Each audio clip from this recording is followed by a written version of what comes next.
So welcome. My name is Peter Larkum, and this is Mentality Meets. Now, Mentality is all about creating a base knowledge of mental health illnesses. It's a 1 hour training course for absolutely everyone, because I believe that anyone should be able to spot the signs of mental health illnesses and know what to do to take action. But this is Mentality Meets, where we are talking with people with lived experience of mental health, but also the recovery process where people have experienced mental health illnesses and have come out the other side. So this is Mentality Meets. I hope you enjoy it. And close that. And you're here. Dave, you're here. I didn't know if you were going to make it or not, which is amazing. So welcome. Hello, hello, hello. So let's start off with a very quick health warning as we kick off all these sessions. So welcome to Mentality Meets. My name is Peter Larkum. And I just need to run through a quick health warning. Why? Because I don't know who you are and I don't know what the past experience you've had. If you've experienced mental health illnesses in the past, whether you're experiencing mental health illnesses now. And Sarah and I today are going to be just chatting through some core realities around mental health. And so it's just about being aware of the vulnerability that's going on inside of you, because we may hit or trigger on some stuff that may just make it a little bit more vulnerable to yourself than you may be expecting. So if you need to access help and support, please remember that you have access to the Samaritans, and you can call the Samaritans on 116-123. If you need to kind of just put a quick shout out at the bottom of your page, you have a chat bar. I should probably introduce you to your chat bar in a minute, and you can send me a private message just to say, Pete, I'm really struggling at the moment, and we can then have a little bit of a connection while the chat's going on, and I can give you some other information if you need to. Another great project that we're promoting on the Mentality Meets is the Hub of Hope, which is just a fantastic organization, and it uses your postcode. So you can type in your postcode to thehubofhope.co.uk, and it will show you the mental health provision for your local area. Now, this is important because if you're supporting someone on the other side of the country, you can put their postcode in and find the mental health support around them. But also there's a text service. So we have a text service in the UK called Shout, and you can text Shout to 85258. I have to kind of imagine I'm pressing the numbers out every time I say that number. So 85258, and you can text Shout. Oh, did I disappear then? Have I gone all No. No, okay, we're good. But you can text Shout to 85258 and access help that way. Now, another thing which I've been doing, which I didn't realize I should probably tell you about, is I'm recording this. I'm pretty sure it shows up as a recording little button in your screen anyway, so you know it's being recorded. Which is why if you don't want to be recorded, please log out your video. And I repost these videos so we can listen again, and they're all available from YouTube. And we've got about 12 videos now of these sessions up on YouTube. So do go and take a look at that. Anyway, let me introduce you to the fantastic lady that we are going to be talking to today, which is Sarah Hollebon. Have I said that right? Yes, you did. Okay, brilliant. Yeah, you so did. Sarah, just take a moment and give us a little bit of an introduction as to who you actually. First, before we do that, quick use of your chat bar. So at the bottom of your screen, find your little chat bar, and I would like to know, what's your name, where in the country are you, and when was the last time you had a barbecue? Okay, so what's your name, where in the country are you, and when was the last time you had a barbecue? That is the question for today. So use your little chat bar, send me some messages, and Sarah, give us a little bit of an introduction as to who you are. Thank you for having me. I haven't had a barbecue for over a year, so Wow. yeah, so I know, really long time. Yeah, so my name's Sarah. I am a fashion designer.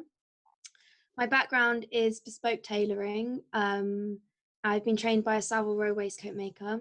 So my core focus for my business is to explore and raise awareness of social issues that are happening in the world. And they are portrayed through sculptured garments. Each collection will explore a different issue that's going on in the world. I like to challenge what can be uncomfortable subjects, as I feel they need a lot of awareness to be spoken about. My current collection is on mental health. So each outfit represents a different mental health condition. I interviewed people with these specific mental health conditions, and I also took my experiences and then turned them into pieces of artwork that can be both wearable or displayed. I'm also a mental health advocate. I campaign and volunteer for Time to Change, which is an amazing ongoing mental health campaign. And I also give public talks explaining the collections and then also talking about my experiences with mental health too. Amazing, thank you. So the question was, what's your name, where in the country are you, and when did you last have a barbecue? Sarah can't remember the last time she had a barbecue. Melissa in Marlow also says she can't remember. Andy says about 2016. Yikes. Wow. Kim from Leeds says probably last August. Danny in London says does taking oven cooked sausages to the park count? Sure, Maybe. why not? Steve in Chatham, last time was last summer. Dave in London says, haven't had a barbecue in years because I'm a horrible vegan and no one likes barbecued mushrooms. Got to be said, Dave, nobody likes barbecued mushrooms. Runa says, last barbecue was last summer. Barbecue a few weeks ago, last summer, a few weeks. I'm a barbecue as often as possible kind of guy. And I almost did one in the rain the other week just because I felt like I needed another barbecue and pretended it was a summer again. But I will try and do a barbecue every week at least. Joseph jumped in with a barbecue tonight. I like that as an idea. Nice. So, Sarah, thank you so much for that introduction around kind of who you are and the fashion stuff. And I'm going to come back to the fashion stuff a little bit later. Because what I wanted to touch on and explore with you today is just a little bit about your history of kind of mental health and the experiences that you had. And now I've not known you for very long and connected with you through Instagram. And you share that you experienced self-harming through your teenage years. And I wanted to just explore this. So as someone who's never experienced self-harming but have supported people who have, can you try and just help me understand what kind of triggered that as a coping mechanism for the time that you were going through in your teenage life? But also, can you give me a little bit of an understanding of how you managed to come out the other side of that? Yeah, of course. So I self-harmed between the ages of 14 and 17. So when I was in secondary school and college, I had a lot of things going on throughout my, like, around my life that I didn't necessarily have control over. And I suppose it was a way to find control over something and to, control the pain that I was feeling. And it quickly became an addiction, which I think self-harming is a type of addiction. It really went into my mind. I was thinking about it all the time. It felt good, and it releases the endorphins and the serotonin that we feel from lots of other happy things. But that was really coming out from my self-harming. And because it became really addicting, I was doing it a lot, and I was doing it on my arms and my legs. And those are quite prominent pieces of your body. So I had to go through a lot of lengths to hide it, which was exhausting mentally and physically. I didn't want my family to see, I didn't want my friends to see, because all the shame and stigma that's attached to it. Yeah, I couldn't stop doing it really. And yeah, the lengths that I would go through, over the summer, I would be wearing jumpers, I would be wearing long sleeve t-shirts because I just didn't want anyone to see. And yeah, I suppose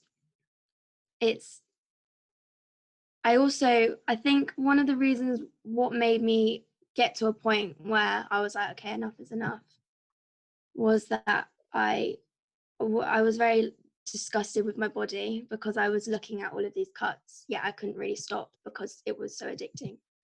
But the more I looked at my body, the more I hated it. I was really self-conscious about my body. I couldn't show my body to anybody.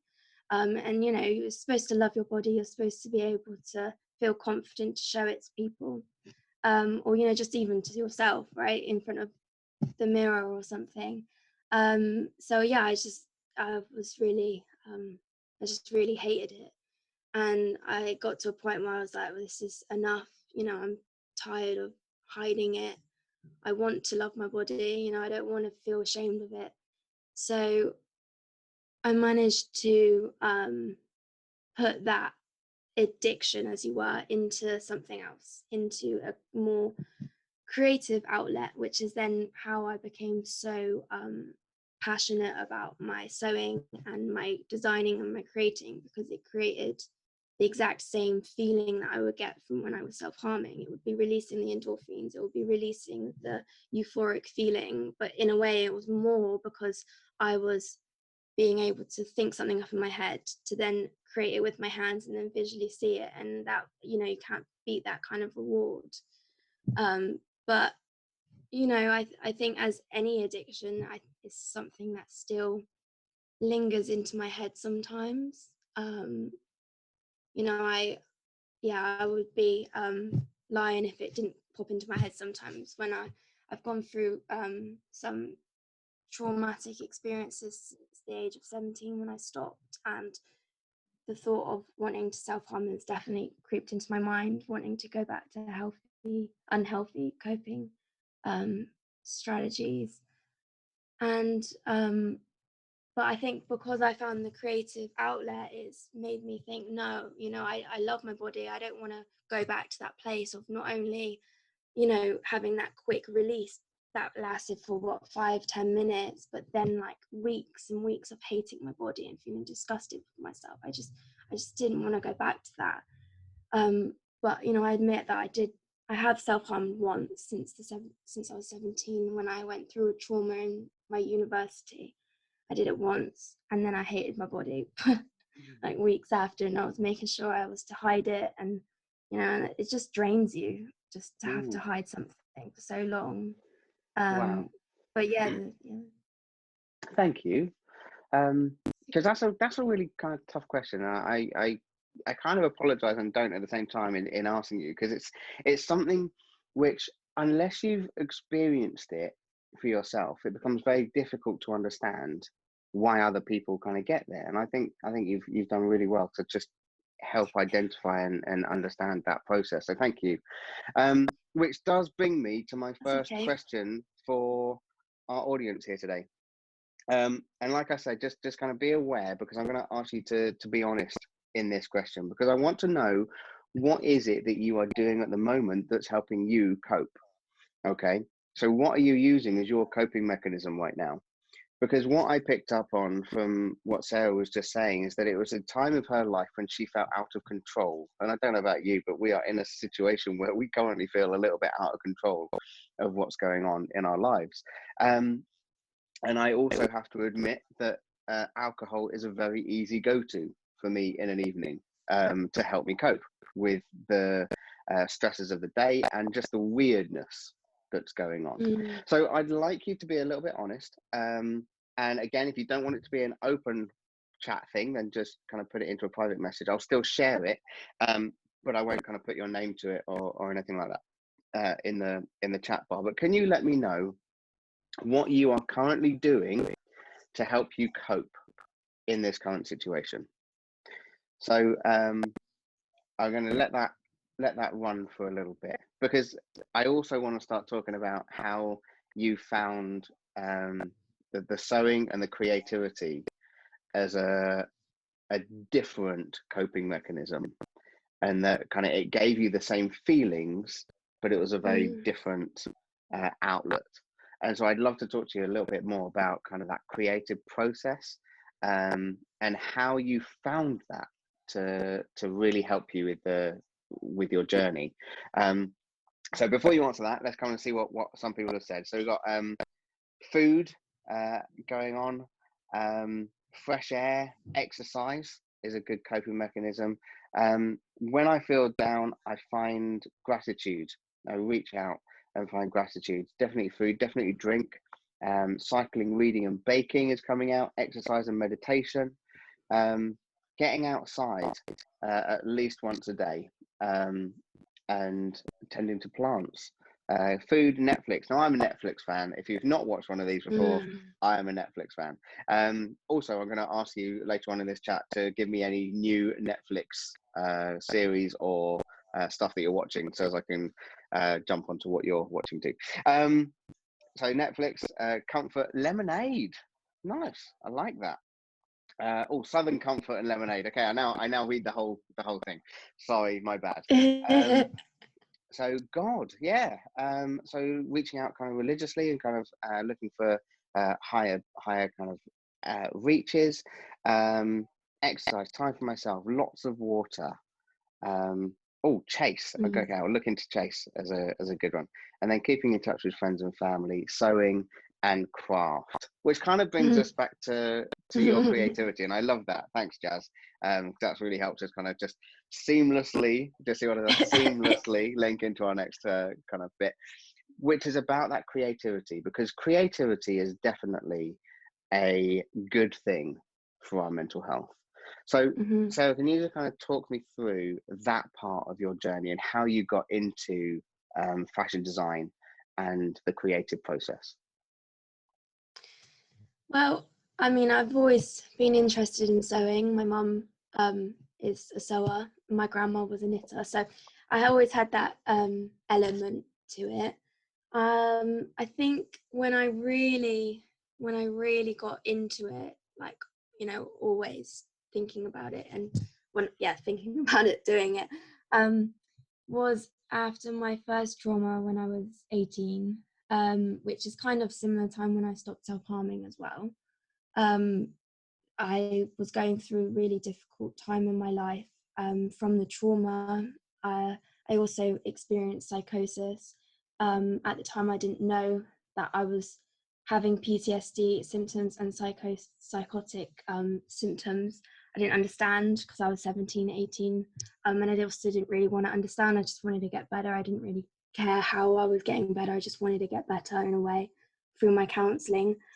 And the only thing that actually made me feel human again, you know, I really was in a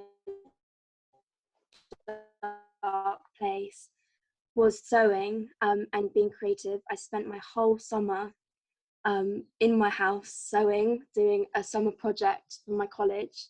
I got back to college in September and nobody had done the summer project, and I had like a thick sketchbook and a garment that I made because that was the only thing that was making my memory come back, my thinking come back. You know, it just made me feel more human again, and that really sparked my true passion, and for when it really does feed my soul, and the euphoric feeling that I get from it. I think to be able to think up something in your head for anybody and then to actually produce it and for you to see is just so therapeutic, and it's so it's such an achievement for yourself, and so I just can't really stop now. I can't imagine myself doing anything else.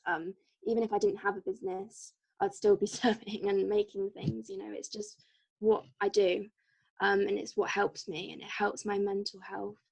I mean, I suppose sometimes it also can make my mental health a little bit down as well, because maybe I'm wanting to produce something so perfect, and nothing's really ever perfect, is it? And then also I'm very much, because I suffer from anxiety, I can easily stay in my room and just make for days on end. But then that makes me anxious to leave my room because I have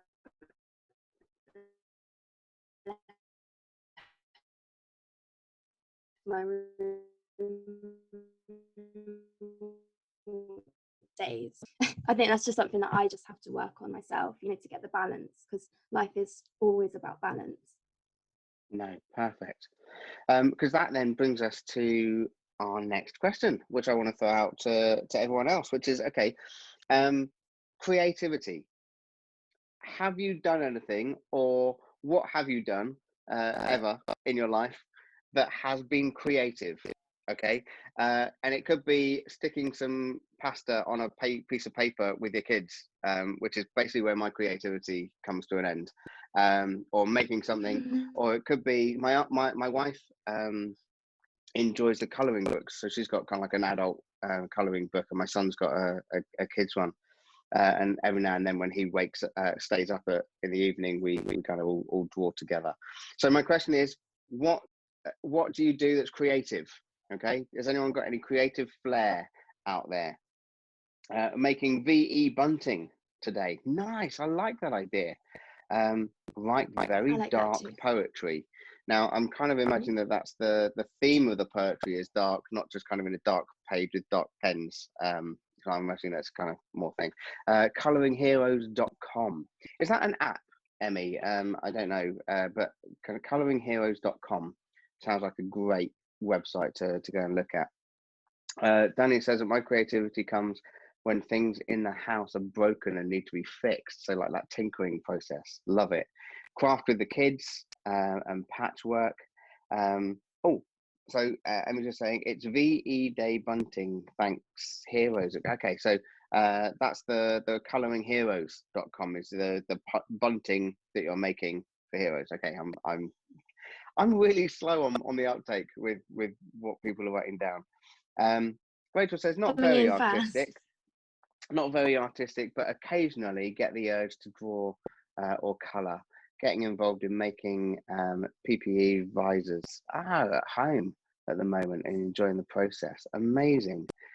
Corny birthday cards, says Andy. Paint stones. Yes, and leave them all over the place.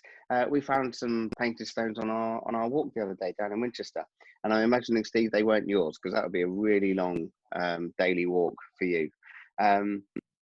So lots of stuff kind of going on with that whole creativity side of things, because I think the process and what I'm picking up from the conversation, Sarah, and correct me if I'm wrong, is that there are times in our lives when we feel out of control, and in those times we may find mechanisms to help us cope. Some of those coping mechanisms may be healthy, some may be unhealthy, because even exercise can become unhealthy when it gets to that addictive process and everything else. And to try and find something else that has a creativity to it, to enable our minds to get into a different place, and drawing and colouring and art therapy is also really good for mental health and mental health illnesses. Yeah. So I love that process. So we talked about kind of the self-harming stuff. We talked about creativity being your outlet. Talk us through the different themes and stuff that you've got coming up with your artwork, with your fashion process, because you said that a lot of it or most of it is themed. Is it all themed? Yeah.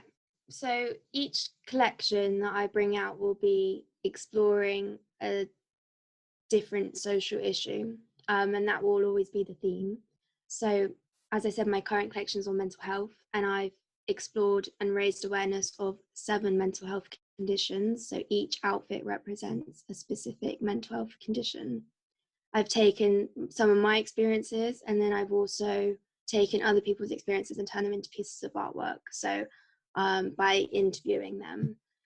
And there were some that I chose that I just didn't know much about. So I wanted to learn about it as well. And I feel like some of them, they all hold stigma and misconceptions, but there are some that people just don't talk about as much, or they talk about it in the wrong way. So I explored OCD. I didn't know anything much about it, but I was always annoyed when people would say, oh, I'm so OCD, when they just like things a little bit neat. And it's so much more than that. So that's one of the reasons why I picked that one. And then schizophrenia's it can have, like a heavy negative connotation just to the word. So I have family who have schizophrenia, so I wanted to raise awareness of that. And I've also experienced psychosis myself. And then, so my next collection it's going to be on trauma, and it's going to be raising awareness of different kinds of trauma. So some people think that trauma, PTSD, is just from people who have gone to war and they've come back, and that in itself is extremely traumatic, and their feelings are completely valid, of course. But there are also traumas out there that are non-war related that happen that sometimes people might forget. So, I think people who are on the front line at the moment, that can definitely be maybe sparking future PTSD. It's traumatic to experience that, and it's out of their control. And then also environmental disasters like surviving a tsunami, a hurricane, that can be extremely traumatic. So I'm going to be exploring lots of different kinds of traumas, and then I'm raising awareness of them through sculptured garments. And then I would also like to explore autism as well, but that's me thinking in the future.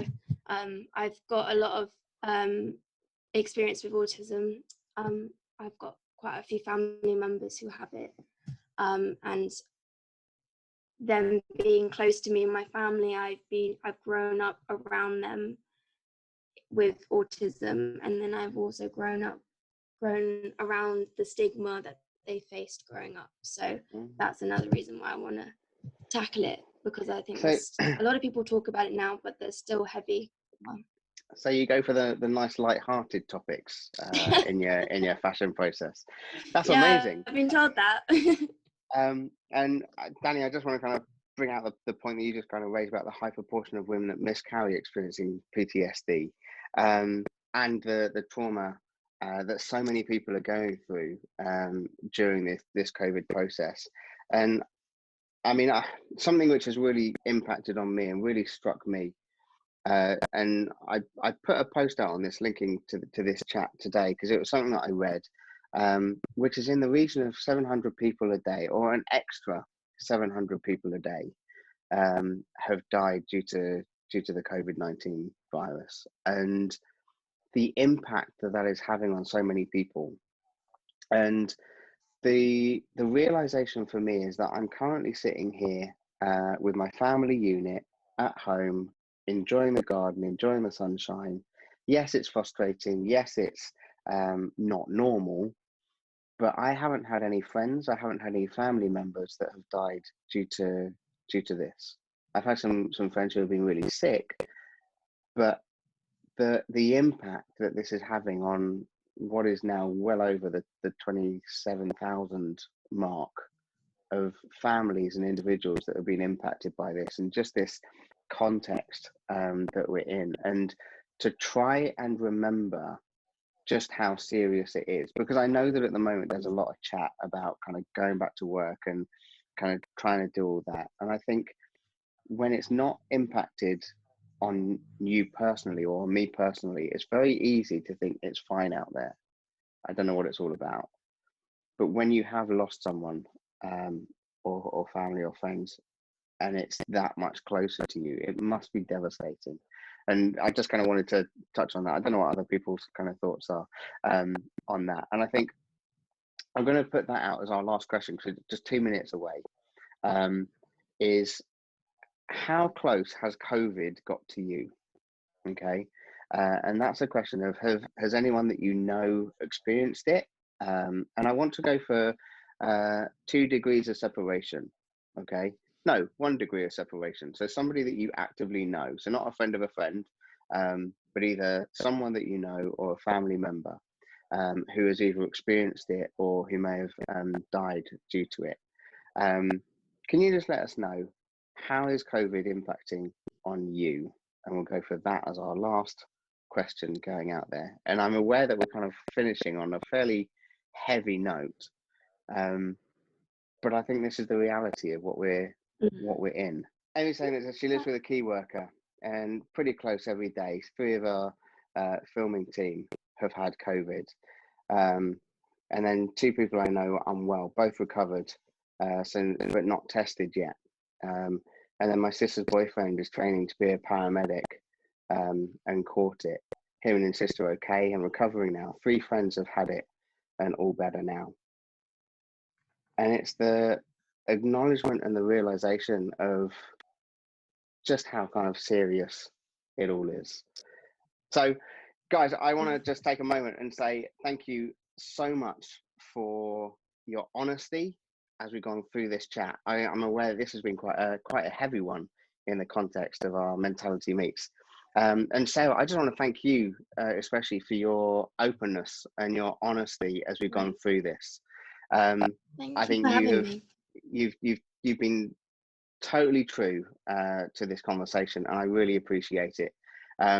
We've had a number of different processes through these mentality meets, and the comments that I'm getting back is that every single one of them is so different.